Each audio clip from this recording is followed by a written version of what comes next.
Hi, and welcome to Business Equity and Opportunities. I'm Scott Sander, and a happy Father's Day to all the dads and grandfathers watching, or anyone who fills those roles in someone's life.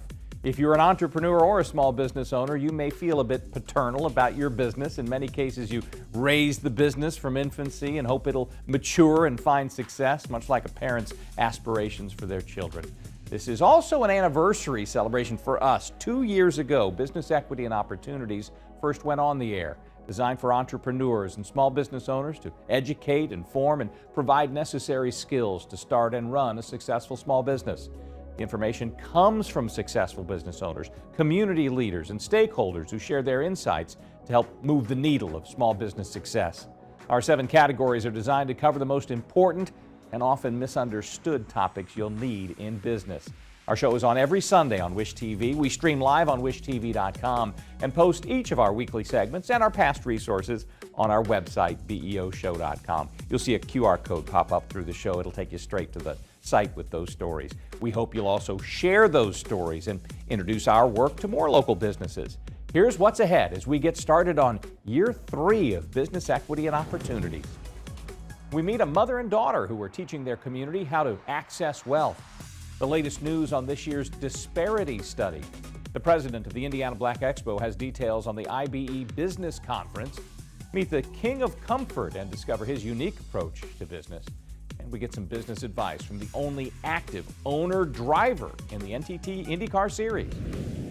Lamont Hatcher is the founder and CEO of Apex Infinite Solutions. The company says it provides innovative solutions to enhance business efficiency. Apex is the Vendor of the Month from the Indianapolis Office of Minority and Women Business Development. This is Business Equity and Opportunities. Getting started.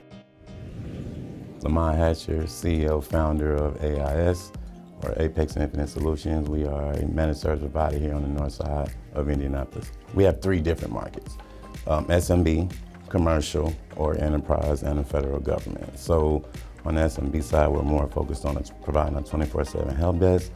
On the commercial end, or enterprise, where we're providing full stack development, IT staffing, cloud services, and then on the federal government side, really chasing federal government opportunities, pretty much in the IT sector as well. I'm originally from the west side, Ben Davis High School, go Giants. Went from there to IU and then began consulting for IBM. And that's really where I started learning how to deal with customers and just understanding customer needs and customer engagement. From there, I became a CIO for a medical billing firm and then started this firm, really going back to my consulting days 12 years ago.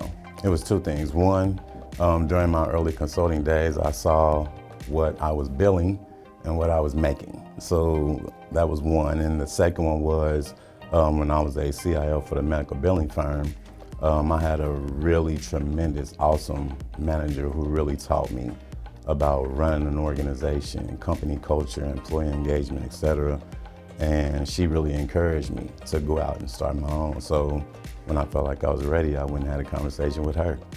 And she pushed me out the door basically and said, go do it. Having the right people around you. One thing that I heard very early on was it's all about timing. Business is very much so about timing.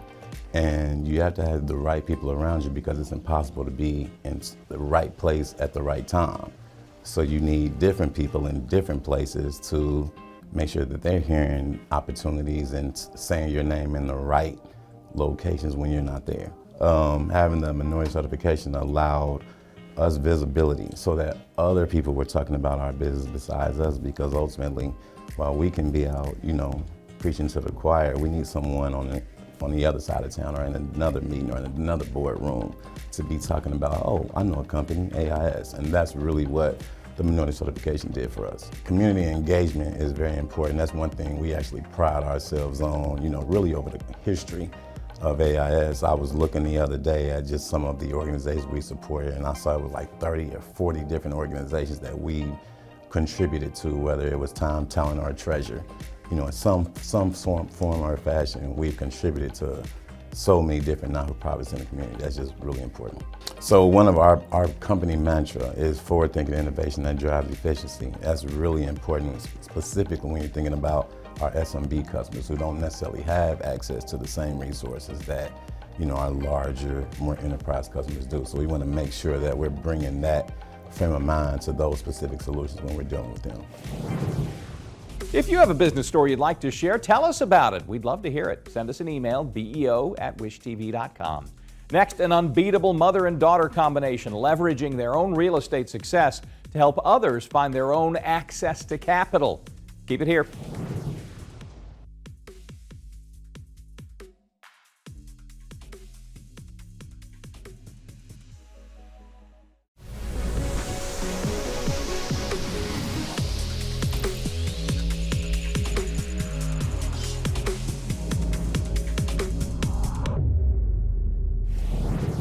Welcome back to Business Equity and Opportunities. The Real Results real estate duo of Tiffany Dearman and Karr recently hosted a conference with the goal of teaching other entrepreneurs their community skills that can help elevate incomes, access capital, and improve the quality of life.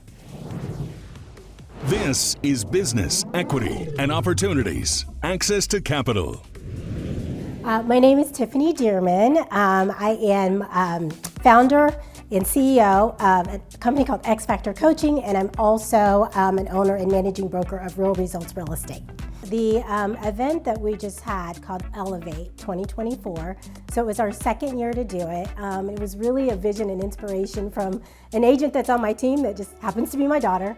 And the desire was to help people really be able to afford a home. What was discovered after doing a little bit of research was that there's a pretty big wage gap between the median price of a home and the median income of an individual in the Indianapolis area and the surrounding counties. And so the thought was, how can we help close that gap? And so she went about looking at what are some short-term type certificates or education that people could do to elevate their income to 6 figures or above within 2 years. And that really is what Elevate was born out of. Again, we did it last year in a much smaller space in Brownsburg, had a really good turnout, had about 6 different professionals from different industries come in and teach these courses, 45-minute courses for free to the public. But then this year, we took it up a notch. It was really exciting. We were able to do that in the Girl Scout Conference Center off of Girl School Road, and had about twice the attendance. Had about, I think, 6 or 7 still different professionals coming in. We had a course on just entrepreneurship that I had the privilege of being able to share and teach, and then one on investments and just generational wealth. And that was one that Karr taught, and then we had others, and it was just phenomenal. It was so awesome to see people have access to information for free that they may not have, otherwise, and then to take next steps in their own lives and in their own careers so that they could increase their level of income or just increase, quality of life for themselves and their families. My name is Karr, and I'm with Real Results Real Estate. I'm a real estate broker in Indianapolis. As a real estate broker, I've decided that my passion is helping people to build generational wealth. And I was meeting with people on a regular basis, trying to help them buy homes. A lot of my clients are, blue and white collar workers. And it was really hard for them to be able to afford a home by themselves. Typically, we'd get through the process, they'd have great credit, they'd be working really hard, but they need a co-signer in order to get the home that they want. And of course, I saw that problem over and over and over again. I'm like, how can we give back as Real Results Real Estate to this problem? How can we help solve it? Our clients have given us so much. So what do we do for them? And I thought, okay, we could help them improve their income, right? A lot of my clients want to do that, but they may not know the routes in which they can take to do that in a reasonable time. Because if we're 30s, 40s, 50s, we don't really want to go back to a 4-year degree again. So that's where Elevate 2024 was born, elevating your income, right? So how do we improve our income in the next 2 years?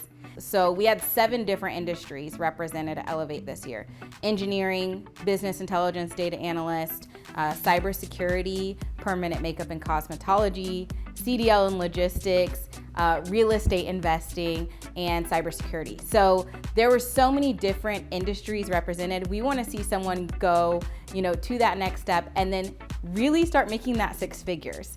I think when you can bring practical solutions to people that are doable, and it doesn't feel like you have to be a certain person with a certain level of education or a certain status to better yourself, I think most people naturally want to improve and they want to grow, and oftentimes they just don't feel like it's something that's attainable for them or it's not for them because they haven't had, the information or they haven't had someone come alongside them and cheer them on. So when that light bulb comes on for people and they realize that they really can do this, that brings me so much joy. And then I have to say also the leadership.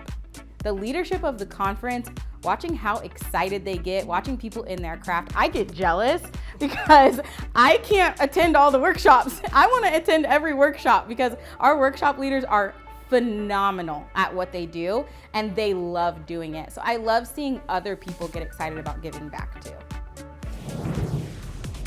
Tiffany and Karr tell us they're already making plans for Elevate 2025.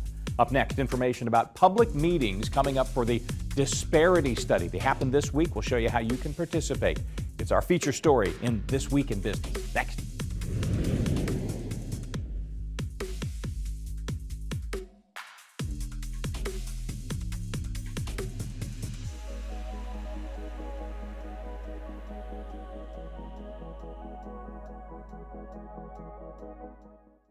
This is Business, Equity, and Opportunities.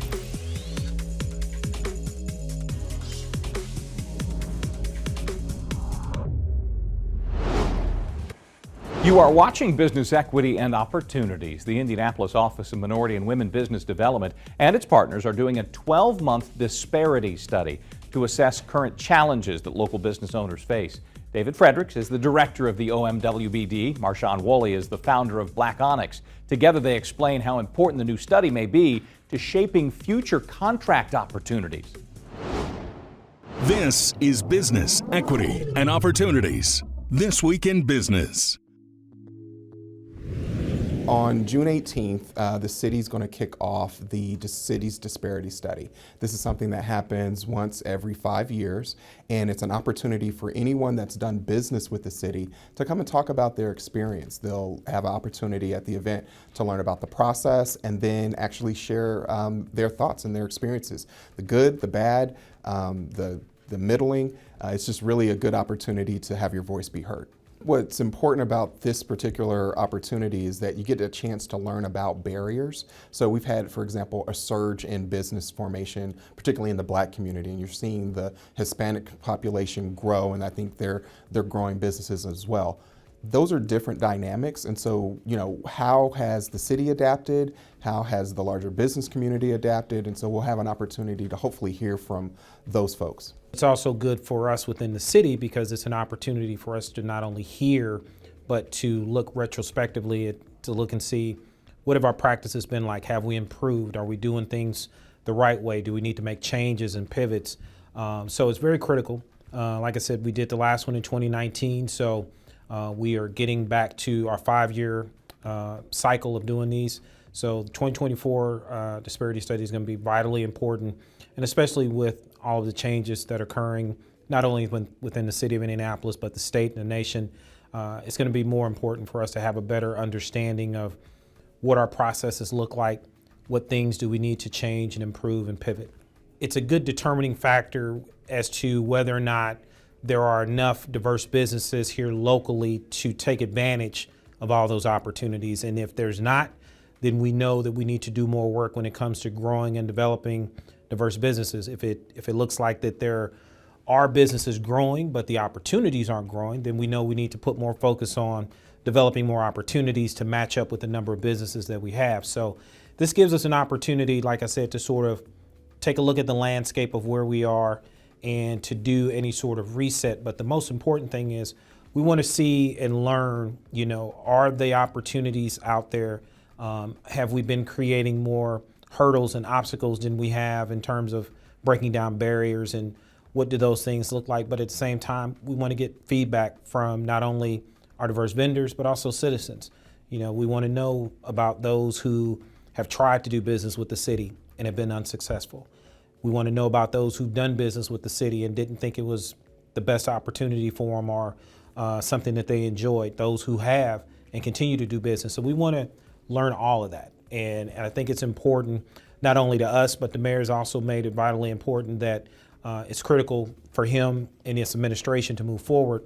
The only way we can do that is by learning. And so I was glad to see us get back into this 5-year rotation so that we can gather this information. This is primarily focused on the city. There are some additional partners, including Indianapolis Public Schools, as well as the Indy Chamber Business Opportunity Initiative that'll be participating in this.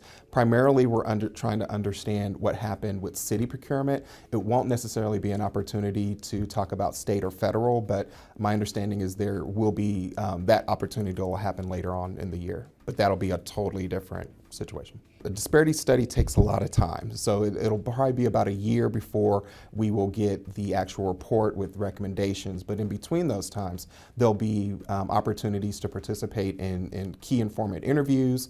There'll be some larger meetings, and then also businesses should expect to be contacted by the disparity study team to just share information about the opportunities that they've had with the city. And so I think people should look for other larger meetings.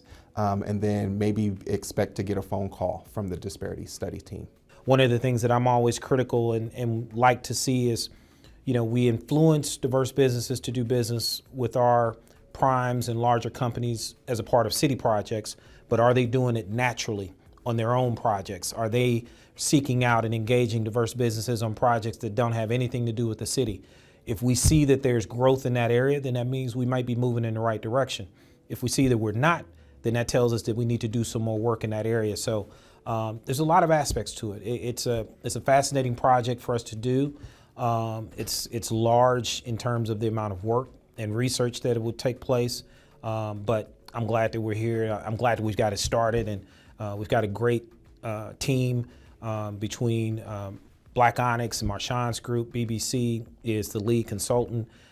So we're excited. We're looking forward to this taking place. There aren't too many opportunities when individual citizens and business owners get to give their feedback on their interaction, not only with the city, but this also covers city, county, and municipal agencies. So we're talking about individuals who may have done work within city government, who've worked with the Indianapolis Airport Authority, with Public Library, Health and Hospital, all of the different entities within Marion County. So, we want to hear from you. We want to know the good, the bad, and the ugly. Like I said, the only way we can move forward and to learn is to look at what we've done in the past and what we're currently doing. So it's vital that folks participate. We want everybody to come out.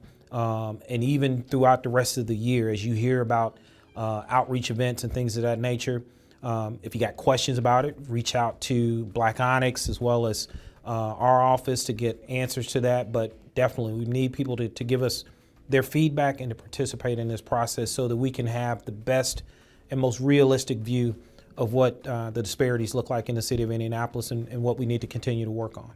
This disparity study is the city's investment in ensuring that we will continue to have a minority, women, and veteran-owned business development program. And I think it's important for people to show up because there are challenges right now to these kinds of programs and a broader challenge against diversity, equity, and inclusion. And so I think if you want to see the program improve, if you want to protect the program, if you want to make sure that the program stays, then I think it's an opportunity really to have your voice be heard even to that extent. People are encouraged to RSVP, but they can attend anyway. We're going to have it at 10 a.m. Doors will open at 9:30, and then we'll also have a second afternoon session at 3 p.m. Doors will open at 2:30. Outreach meetings for the disparity study are set for Tuesday the 18th, 10 to 3 at Indianapolis Central Library. Sessions are free and open to all. If you cannot go there in person, you can attend virtually online. We have a link to that information on our website. Just follow the QR code. Coming up next, Jane King has the latest news from the NASDAQ, and we turn our industry focus to a heating and cooling company that promises concierge-level service to its customers. That and much more on Business Equity and Opportunities. This Week in Business is made possible by InnoPower.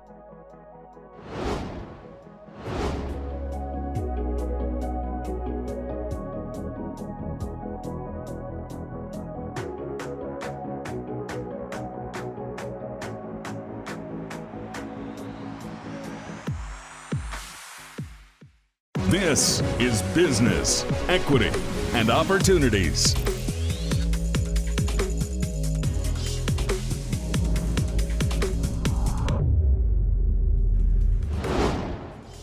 Welcome again to Business, Equity, and Opportunities. Time for our monthly check-in with Jane King to find out her take on what's happening this month from the NASDAQ.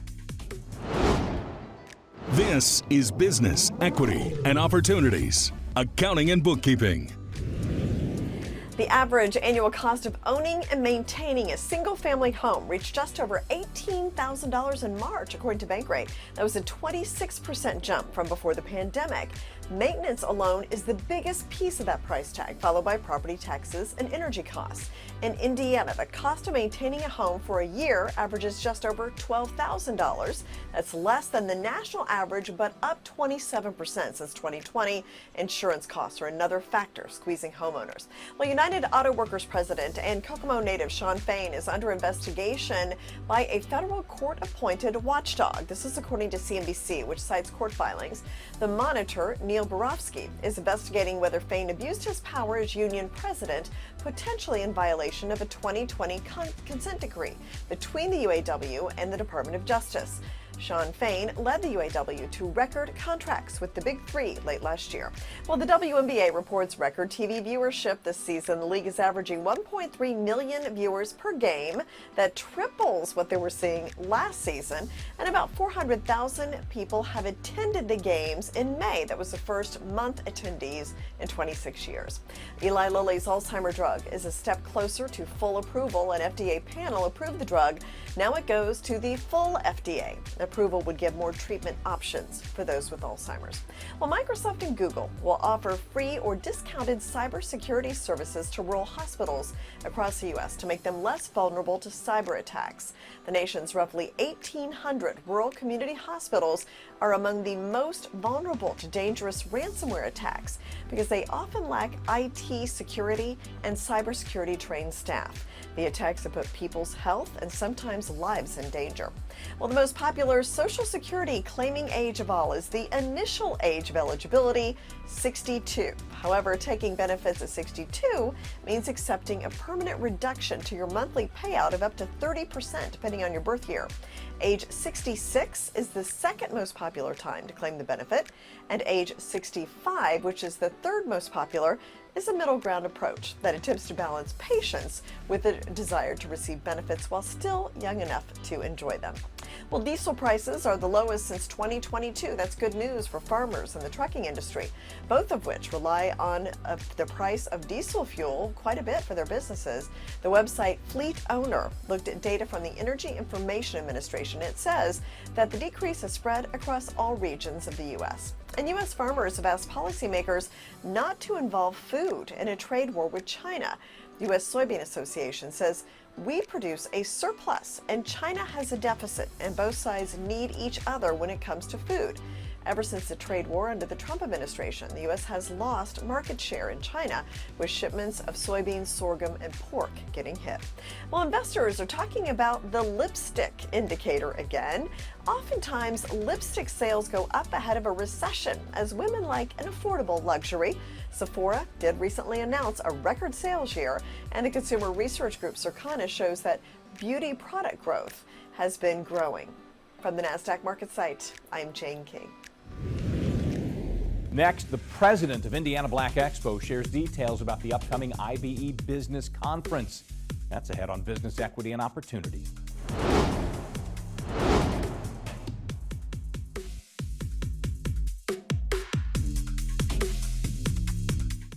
This is Business, Equity, and Opportunities.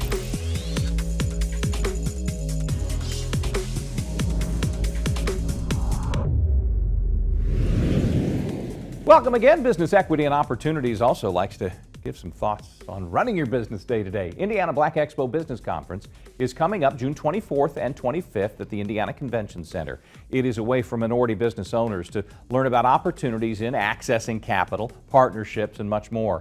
We sat down with Alice Watson, president of Indiana Black Expo, to get the highlights. This is Business, Equity, and Opportunities. Running your business day to day.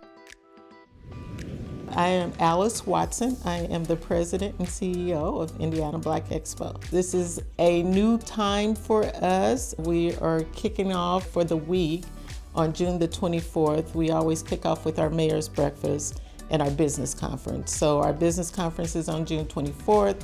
Immediately following the mayor's breakfast, we start with our workshops. The city does a phenomenal job with the workshop, and it's a really kind of a pipeline to opportunities and beyond. And as you know, the business conference registration is still open to anyone and everyone. And again, it's not just about XBEs, it's about small businesses also. So everyone's welcome to attend the business conference, absolutely. We have another workshop on Monday that is actually being sponsored by Everwise Credit Union. It is a lunch and learn. So you can come, you can have lunch, and you can hear about opportunities and how you can successfully apply for business loans or commercial loans, and really talking about how to be business ready, if you will. So what do you need as far as what is an underwriter looking for? How do you increase your cash flow?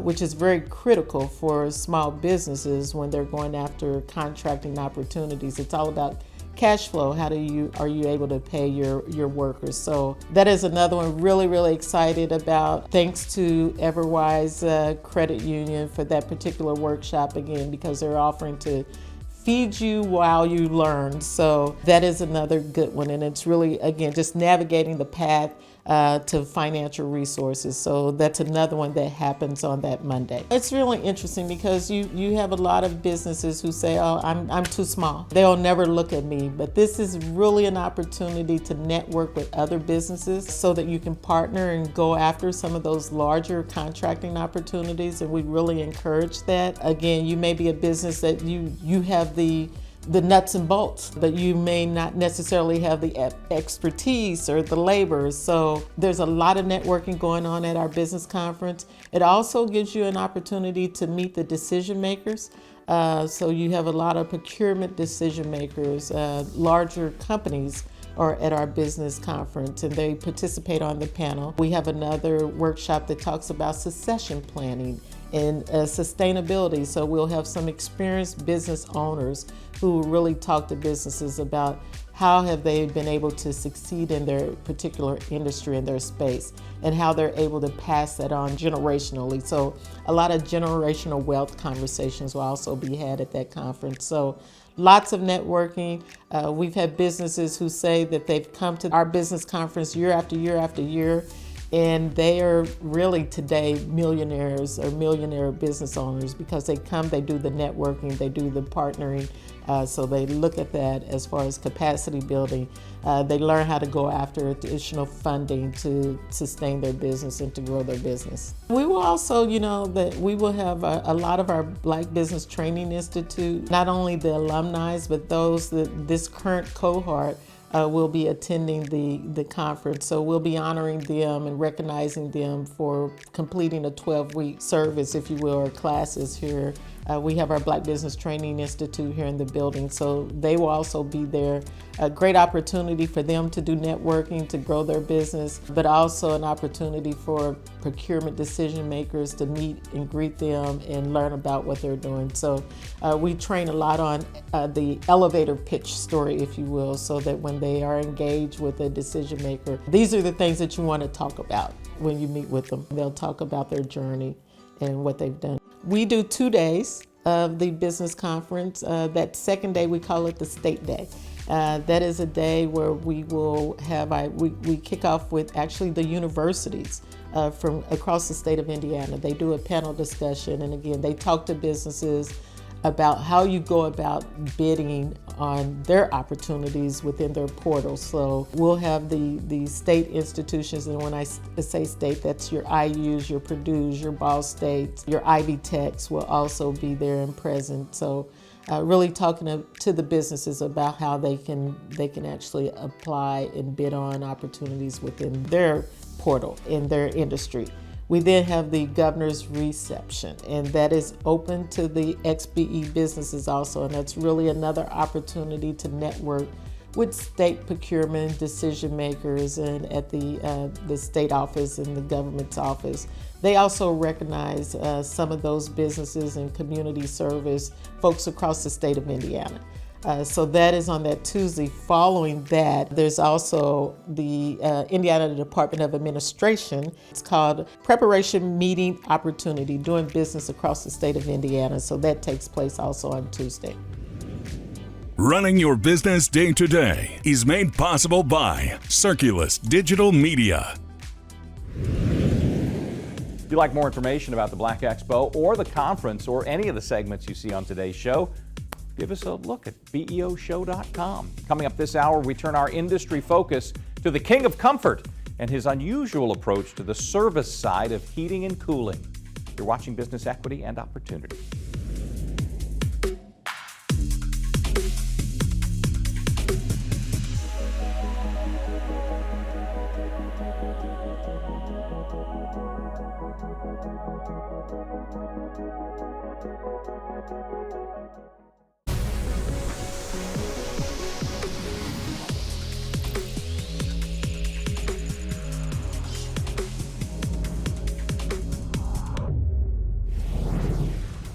Time on Business Equity and Opportunities when we focus on an industry. Mark Wilson is the owner-operator of King of Comfort Heating and Cooling. He has developed a truly uncommon and successful business strategy in a very competitive industry.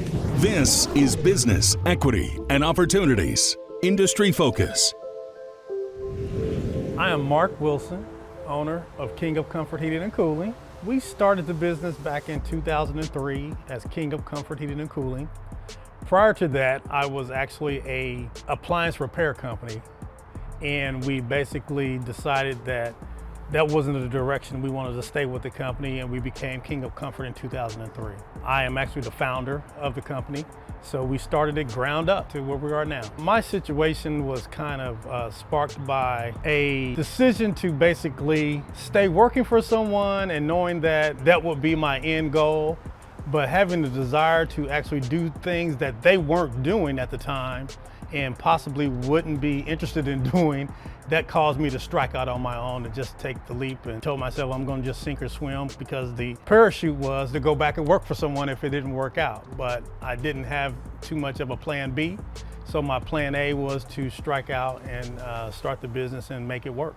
The competition is very, very, very big or major. People like how I was when I started, you know, they have a dream and a passion for something, and they start out in the truck and, you know, do the work themselves. The competition and trying to gain some market share and mind share of consumers to basically make them aware of who we are and what we offer, that is very competitive, especially when you're operating off of not a big marketing budget to get the word out. So we relied upon word of mouth and doing it one job at a time with excellence, that we will continue to have that snowball of word of mouth marketing that will allow us to continue to grow and also to sustain us. I think with my overall vision for the company was to be hands-on.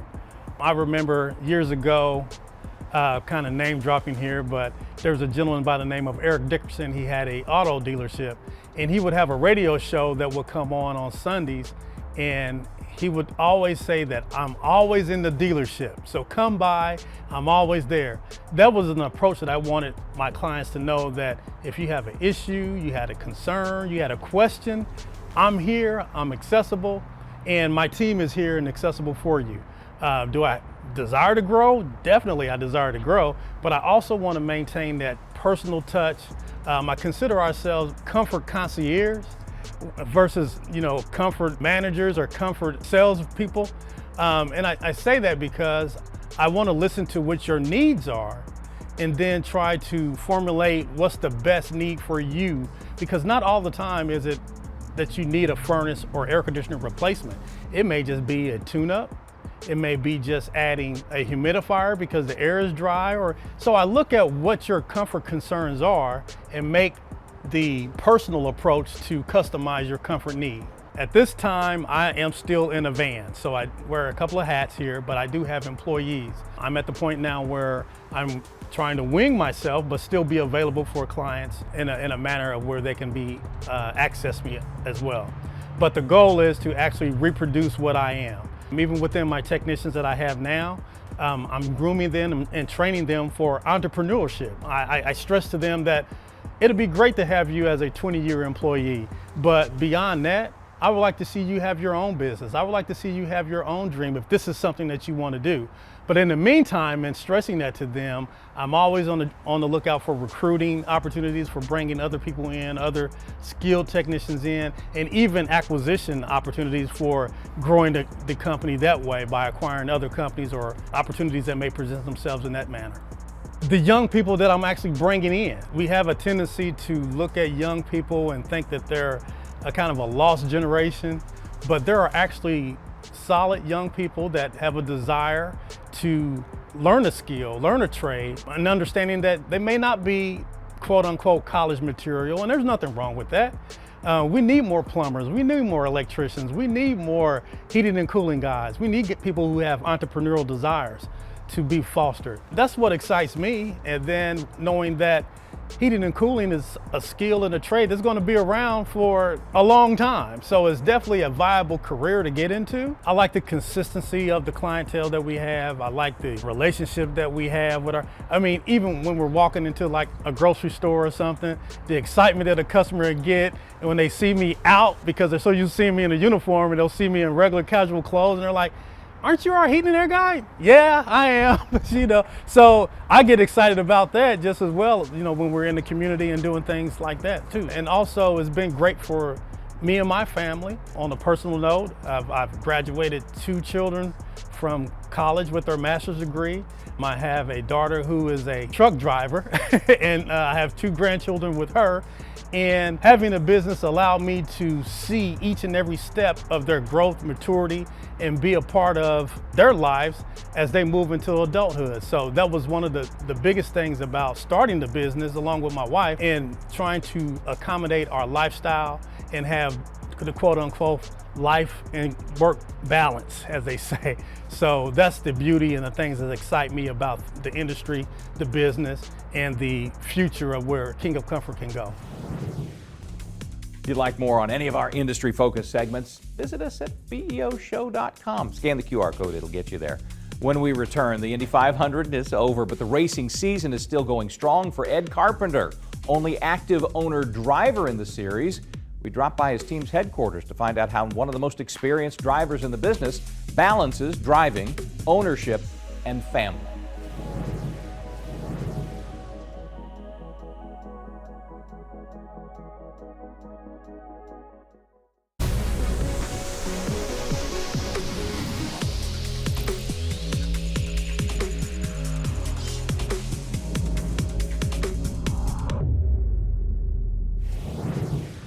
Time for a favorite segment on business equity and opportunity, success story. In 2011, after a long-awaited IndyCar win, veteran driver Ed Carpenter announced he was putting together his own racing team.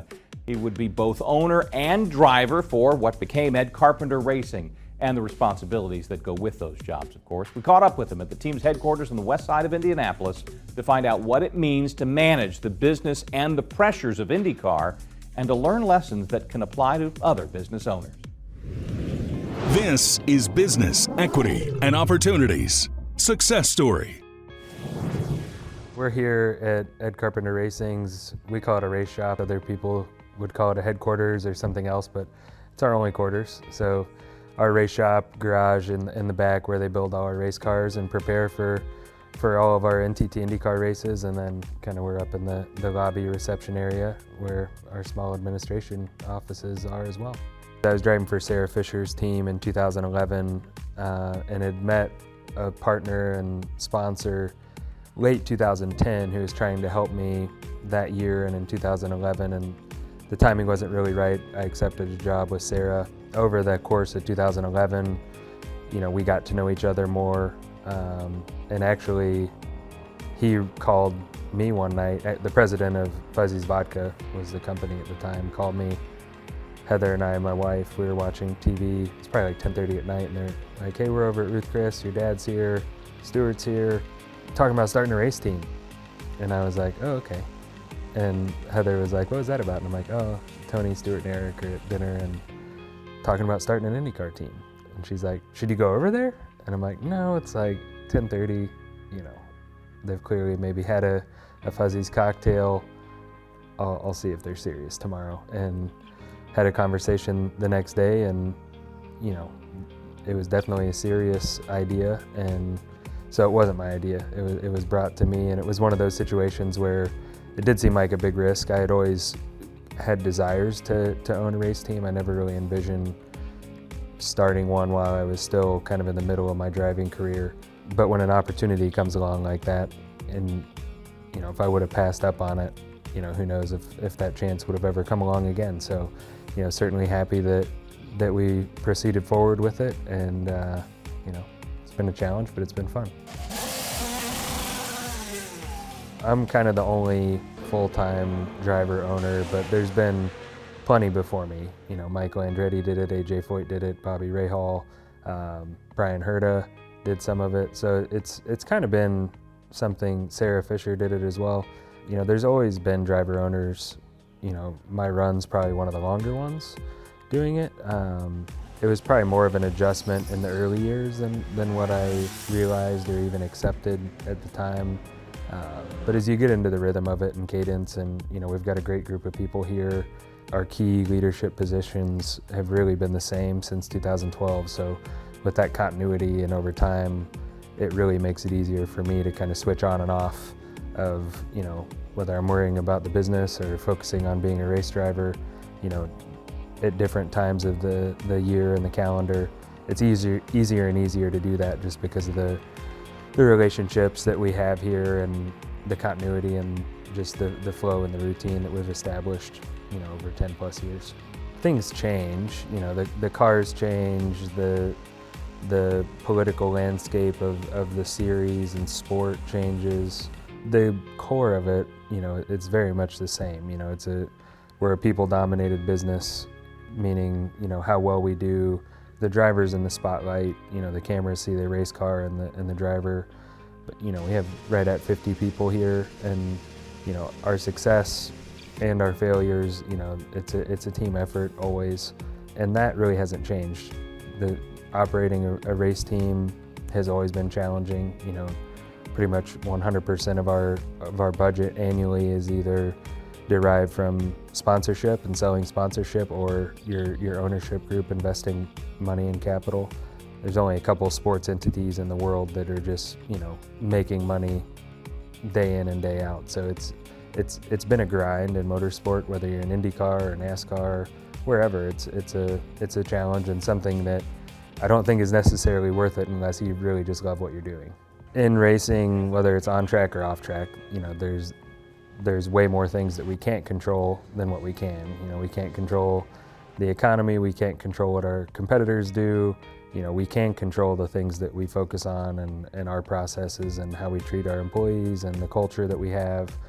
So I think for me, I try to just keep it simple and focus on the things we can control, manage the things that we can't, and just try to do the best job we can every day.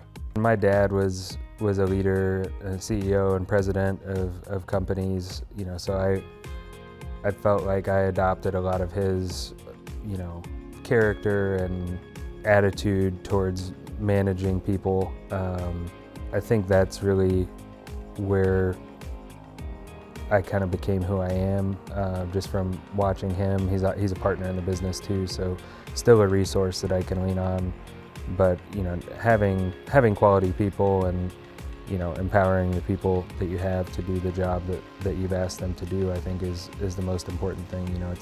I'm involved in everything at some level, but I'm actually responsible fully for very few things.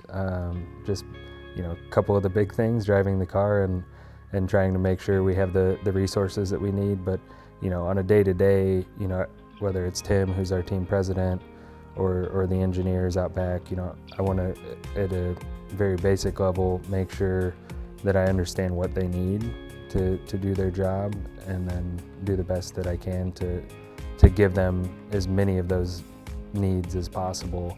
We live a unique lifestyle with a lot of travel and not always normal, predictable hours. I'm very lucky with what we do.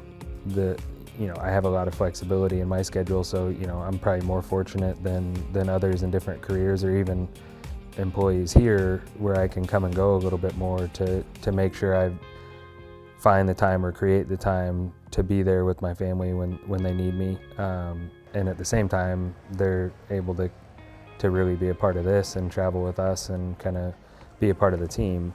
Our youngest is 11. He was born after we started this, and he's kind of like, he is part of the team. He knows everybody, and he comes to more events than anyone else in my family. But it's fun being able to have them be a part of it. None of it would be possible if my wife didn't kind of manage, both ends of the family, myself and the kids and everything away from the team.